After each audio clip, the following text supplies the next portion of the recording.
Assalamualaikum warahmatullahi wabarakatuh. Selamat pagi anak-anak semua ya, siswa-siswi kelas 9 SMP Al-Huda Kota Kediri. Bagaimana kabar hari ini anak-anak? Semoga semuanya sehat ya, selalu dalam lindungan Allah Subhanahu wa taala dan selalu diberi kemudahan untuk menjalani keseharian kita ya. Amin. Anak-anak, mohon segera bersiap ya mengikuti pembelajaran pagi hari ini Selasa tanggal 2 Februari 2021 ya. Jumpa lagi pagi hari ini dengan mapel prakarya ya. Semoga anak-anak tidak tidak boleh bosan ya untuk mengikuti pembelajaran dari sekolah. Mengingat kondisi kita seperti ini dan kita tidak tahu sampai kapan ya ini, maka dari itu harus selalu disadari ya, dalam artian kalau kita mengikuti pembelajaran ya harus mau absen, harus mau mengikuti. Jangan sampai ketentuan dari sekolah harus absen di FB, harus absen di link sesi 1, sesi 2, dan kebetulan ini kelas 9 sudah masuk ke tryout menghadapi tryout ya. Jadi tolong anak-anakku semuanya harus lebih siap. Usahakan untuk kuota dipakai untuk yang seperlunya ya, mengingat kita lebih membutuhkan itu untuk saat ini. Terima kasih ya. Baik, sebelum kita lanjutkan ke materi pagi hari ini, marilah sama-sama kita berdoa memohon kepada Allah supaya diberi kemudahan untuk mengikuti pembelajaran pagi hari ini. Berdoa mulai. Bismillahirrahmanirrahim. Raditu billahi robba wa bil islami dina wa bi Muhammadin nabiyya wa rasulah. Rabbi zidni ilman warzuqni fahman bi rahmatika ya arhamar rahimin. Amin. Terima kasih. Materi kita pada pagi hari ini yaitu masih di kerajinan berbasis media campuran. Pada materi ini ya anak-anak, ada 4 KD yang sudah saya sampaikan, ada 2 ya. Sekarang masuk ke KD yang berikutnya, KD yang ketiga ya. Adapun KD ketiga ini yaitu KD 3.4, menganalisis prinsip perancangan, pembuatan, dan penyajian produk kerajinan dari bahan batu, logam, dan atau plastik, atau kita sebut dengan kerajinan berbasis media campuran yang kreatif dan inovatif. Kemudian tujuan pembelajaran pada pagi hari ini diharapkan nanti anak-anak bisa mengidentifikasi jenis dan karakteristik bahan, alat, teknik, prosedur pembuatan, dan menyajikan langkah-langkah prosedur pembuatan kerajinan ya. Pada pertemuan sebelumnya sudah kita pelajari bersama ya, secara garis besar, baik itu peta materi ya, kemudian hasil karya, kemudian cara pembuatan ya.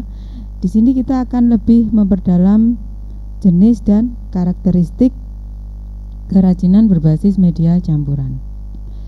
Jenisnya kerajinan berbasis media campuran ini ada 3 yang akan kita bahas ya. Yang pertama adalah dari logam, kemudian yang kedua dari batu, dan yang ketiga dari plastik ya. Anak-anak, mohon setiap materi diambil kesimpulannya dan ditulis di buku tulis ya.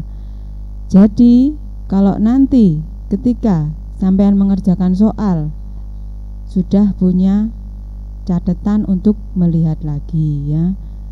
Kita mulai ya. Logam. Logam ini merupakan salah satu unsur yang sangat penting bagi kehidupan kita ya. Hampir semua benda yang dimiliki manusia saat ini memiliki unsur logam. Misalkan HP sampean ya, di situ ada juga mengandung logam kemudian peralatan rumah tangga, ya, bagian-bagian kendaraan bermotor, kaleng minuman, dan benda lainnya yang ada di sekitar kita. Logam memiliki jenis dan nama yang berbeda-beda. Banyak sekali ya jenis logam. Kalau kita hitung ada 15. Tetapi nanti di sini tidak akan kita bahas semua ya, mengingat keterbatasan waktu. Di antaranya yaitu besi, aluminium, perunggu, timah, kobalt, kemudian ada emas juga ya. Jenis-jenis logam tersebut bisa tercipta dari alam atau tercipta karena mencampur logam satu dengan logam lainnya dengan bantuan manusia atau kita sebut dengan logam buatan ya. Nah, yang saya harapkan dari pertemuan hari ini paling tidak anak-anak mengetahui ilmu dari macam-macam kerajinan berbasis media campuran ini. Yang berikutnya ini macam-macam dari logam ya. Besi. Manfaatnya untuk apa? Besi membuat perkakas rumah tangga, membuat tiang listrik, membuat pipa saluran, membuat peralatan mesin ya. Semuanya menggunakan besi. Bagaimana karakteristik dari besi ini? Ya, karakteristiknya dalam bentuk murni besi cukup lembut ya. Logam ini berwarna keabu-abuan, sangat reaktif dan mudah menimbulkan korosi. Korosi itu apa? Karatan ya, berkarat ya. Kemudian besi juga mudah dibentuk, tetapi ini tentu saja menggunakan alat khusus ya. Kemudian konduktor yang layak untuk listrik dan panas. Jadi bisa untuk membuat listrik dan panas. Contohnya apa? Kalau di peralatan rumah tangga itu setrika itu ya. Nah, ini tadi adalah manfaat besi dan karakteristiknya. Yang berikutnya, baja. Kalau kita cermati, sebenarnya besi dan baja itu hampir sama ya, tetapi tetap berbeda ya. Manfaat dari baja sebagai bahan konstruksi jalan. Ini dari yang pertama besi tadi sama juga, besi juga bisa untuk bahan konstruksi jalan. Hanya bedanya peruntukannya ya. Kemudian sebagai bahan rel kereta api, sebagai bahan komponen struktur bangunan ya, untuk membuat alat-alat pertanian, dan sebagai bahan komponen kapal, mobil, mesin, perkakas lain dan senjata. Karakteristiknya hampir sama dengan besi juga ya. Penghantar panas yang baik, memiliki berat, jenis yang berbeda, konduktivitas listrik yang baik. Sudah 2 jenis logam ya. Jangan sampai nanti kalau ketika ada pertanyaan sebutkan jenis-jenis logam, sampean jawabnya kayu. Nah, kan nggak lucu ya nanti. Yang berikutnya stainless steel. Stainless steel ini sama dengan baja, tetapi peruntukannya kebanyakan bahan stainless steel ini untuk pembuatan alat-alat dapur ya. Karakteristiknya mempunyai kadar kromium yang tinggi, tahan karat. Nah, kalau besi kan biasanya mudah berkarat atau korosi tadi ya. Tetapi kalau stainless steel ini tahan karat ya. Tingkat kekerasan dan kekuatan tinggi. Tampilan menarik. Yang dimaksud tampilan menarik ini kan bahan stainless steel itu selalu berwarna silver gitu kan ya. Nah, makanya kenapa dia selalu tampil menarik. Yang berikutnya, logam yang disebut dengan perunggu, mengandung campuran tembaga ya. Kemudian manfaat dari perunggu ini untuk uang logam itu ya. Kemudian sebagai bahan membuat medali, bahan pembuat patung, bahan pembuat senjata, membuat alat musik, membuat prasasti, dan kincir di kapal. Bagaimana karakteristiknya? Memiliki tingkat kekerasan yang lebih tinggi daripada tembaga dan kuningan. Tahan terhadap korosi akibat oksidasi dengan zat asam atau oksigen. Perunggu memiliki titik leleh lebih rendah, lebih lunak dan lebih elastis. Memiliki konduktivitas listrik yang panas yang lebih baik dari baja. Kita masuk ke tembaga ya. Manfaat dari tembaga untuk penghantar panas dan listrik, bahan pembuat logam, membuat perhiasan ya, bahan pewarna, kemudian untuk membunuh serangga, menghilangkan belerang, dan buat campuran untuk pembuatan sutra. Karakteristiknya mudah ditempa dan ulet, konduktor panas dan listrik yang baik, kemudian lebih baik dari seng dan dapat dipoles. Memiliki reaktivitas kimia yang rendah, berwarna kemerah-merahan. Tembaga ini biasanya lebih banyak digunakan untuk kabel listrik gitu ya.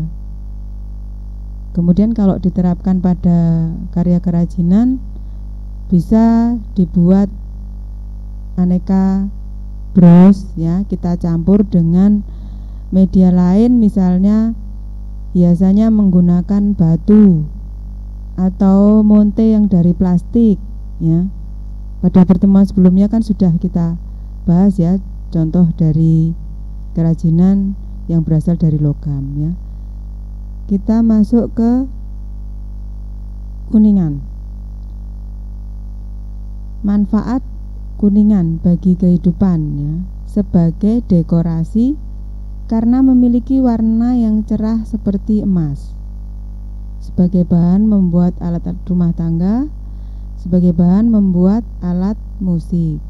Karakteristiknya bersifat antiseptik, yaitu mampu membunuh bakteri dalam waktu beberapa menit. Berwarna kuning sangat cerah. Ini bedanya kuningan sama tembaga ya. Yang berikutnya aluminium. Manfaat dari aluminium ya, untuk produk konstruksi, bahan cat, produk kemasan, kertas aluminium, produk peralatan memasak, produk listrik, kemudian digunakan juga untuk saluran telepon ya, bahan anti spesipiran, produk rumah tangga, meningkatkan ekonomi. Yang dimaksud meningkatkan ekonomi ini bisa menghasilkan bahan yang untuk dijual ya, produk daur ulang dan kemasan obat. Bagaimana karakteristik dari aluminium? Berwarna putih keperakan, ringan, kuat, dan mudah dibentuk. Konduktor panas dan listrik yang sangat baik, bahkan lebih baik dari tembaga. Yang terakhir, tahan terhadap korosi. Jadi setiap bahan dari logam itu karakteristiknya berbeda-beda. Ada yang dia tahan terhadap korosi dan ada yang mudah mengalami korosi ya. Yang berikutnya emas. Nah ini emas yang kita tahu sangat bermanfaat ya bagi kehidupan. yang pokok adalah sebagai bahan perhiasan. Ya, kemudian konduktor dalam ponsel pintar. Nah, biasanya kalau HP yang mahal ya, ada di dalamnya kandungan emasnya ya. Kemudian juga dimanfaatkan untuk penambal gigi. Nah, ini kita juga sering tahu ya bahwa ada gigi emas juga ya. Yang berikutnya pemantul radiasi sinar matahari dalam kaca. Yang berikutnya pelapis bangunan, bahan sirkuit dan pelumas kendaraan luar angkasa. Ya. Bagaimana karakteristik dari emas? Bersifat lunak dan mudah untuk ditempa ya. Tentu saja ini menggunakan alat pengolahan dari emasnya ya. Tidak reaktif dengan unsur kimia lain. Berwarna kuning, memiliki harga yang sangat tinggi atau mahal. Itu tadi adalah manfaat emas bagi kehidupan dan karakteristiknya. Nah, yang berikutnya, logam berikutnya yaitu perak. Ya, kita sering menemui bahan perak ini untuk perhiasan ya, sama kayak emas tadi ya. Juga sebagai investasi ya. Sebagai ornamen itu hiasan ya. Kemudian peralatan makan, mata busi untuk kendaraan ya. Penghantar listrik, bahan baku pembuatan medali, bahan baku pembuatan koin, antimikroba dan mencegah infeksi dan iritasi ya. Karakteristiknya lunak dalam kondisi standar dan lapisannya mengkilap. Sangat elastis dan lunak sehingga bisa ditempa menjadi lembaran datar. Nah, ini nanti yang akhirnya buat ornamen ya. Kemudian memiliki konduktivitas listrik tinggi dari semua logam. Nah, dari semua logam yang memiliki konduktivitas listrik paling tinggi adalah perak. Tidak reaktif terhadap udara dan air ya. Jadi tidak mudah berkarat ya. Memudar ketika bersentuhan dengan senyawa sulfur. Anak-anak ya, ini tadi sedikit materi dari jenis dan karakteristik logam. Nah, untuk pertemuan minggu depan kita akan tambah yakni jenis dan karakteristik batu dan plastik ya. Silakan dari jenis-jenis logam tadi disimpulkan ya menurut pendapat anak-anak sendiri di rumah di buku catatan ya. Jadi untuk pertemuan hari ini tugasnya yaitu merekap dari jenis dan karakteristik logam ya. Silakan mungkin bisa dibuat tabel. Jadi nanti ada 3 tabel ya. Tabel pertama adalah jenis logamnya, kemudian tabel yang kedua karakteristiknya, dan tabel yang ketiga adalah manfaatnya bagi kehidupan. Ya, silakan. Jadi nanti ada 3 tabel, 4 dengan tabel yang paling sisi kiri adalah nomor ya. Judulnya adalah jenis dan karakteristik logam ya. Nah, semoga ya kalau sampean mengikuti pembelajaran, tugas apapun sebenarnya ngerti dan tahu. Tetapi yang selama ini terjadi, anak-anak itu tidak mengikuti pembelajaran sampai selesai ya. Jadi selalu bertanya, tugasnya apa Bu? Tugasnya apa Bu? Nah, tolong di kelas 9 detik-detik terakhir ini diikuti semua pembelajaran dari sekolah ya. Jadi tahu semua tugasnya.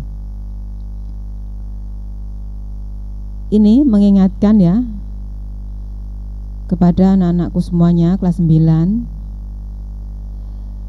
yang belum menyelesaikan ya.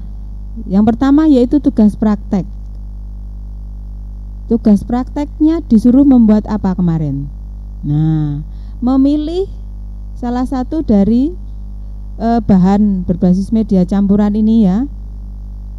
Kemudian dibuat foto atau video. Jadi sampean bikin kerajinan, boleh itu dari campuran dari logam dengan plastik, logam dengan kain, logam dengan kayu, atau batu dengan logam, batu dengan plastik, silahkan dicampur. Hasilnya mulai dari proses persiapan bahan, kemudian proses pembuatan dan hasilnya, silakan difoto atau di video dan dikirimkan ke saya ya. Ini tugas praktek yang pertama. Kemudian tugas yang minggu kemarin ya, ini tugas uji kom. Di link yang sudah saya share masih ada siswa yang belum menyelesaikan. Jika sampean ada kendala, mohon segera bertanya, bisa itu ke wali kelas ataupun ke saya langsung ya. Jadi sampean ketika tahu tidak bisa menyelesaikan kok diam aja, itu salah ya. Segera cari solusi, bisa bertanya ke wali kelas atau ke guru mapel saya ya. Ini masih ada yang belum mengumpulkan tugas uji kom tentang kerajinan berbasis media campuran. Mohon dengan sangat ya, baik itu tugas praktek maupun tugas uji kompetensi, segera diselesaikan. Nah anak-anak, demikian untuk pertemuan hari ini ya. Sampai bertemu lagi minggu depan dengan harapan tugas yang sudah saya tagih tadi anak-anak sudah selesai semua ya.